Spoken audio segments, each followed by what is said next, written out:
Buongiorno e ben ritrovati con l'informazione flash di News Sicilia, i principali titoli della mattina. Teatro pieno a Palermo per la convention di Cateno De Luca dedicata al cosiddetto governo di liberazione. Il leader di Sud chiama Nord, punta alle prossime elezioni regionali e propone un'alternativa per il dopo Schifani. De Luca ha chiesto al centrodestra di interrompere anticipatamente la legislatura e andare subito al voto, annunciando inoltre una conferenza nazionale del movimento a Roma entro ottobre. In platea presenti amministratori ed esponenti di diversi schieramenti politici. La cronaca nel Palermitano, un 24enne si è presentato in caserma ed è stato fermato per tentato omicidio dopo la sparatoria avvenuta durante una rissa di ieri sera in piazza Fontananuova a Misilmeri.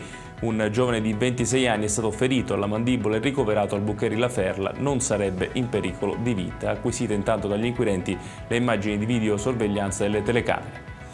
Tragedia nelle campagne dell'Agrigentino. Paolo Perricone, pensionato di 76 anni, originario di Burgio, è morto dopo il ribaltamento del trattore cingolato che guidava a Villafranca Sicula. Il mezzo è precipitato in un vallone profondo circa 3 metri. A trovare il corpo sono stati i familiari preoccupati per il mancato rientro dell'uomo.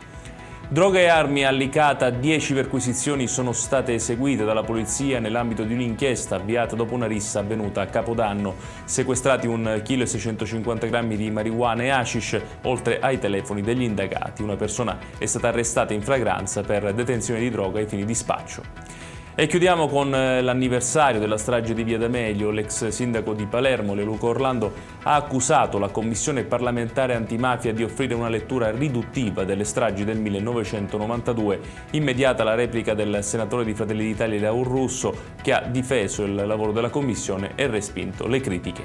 Ed è tutto per questa edizione. Tutti i dettagli su queste notizie li trovate come sempre sul nostro sito www.newsicilia.it. Grazie per averci seguito e buon proseguimento di giornata.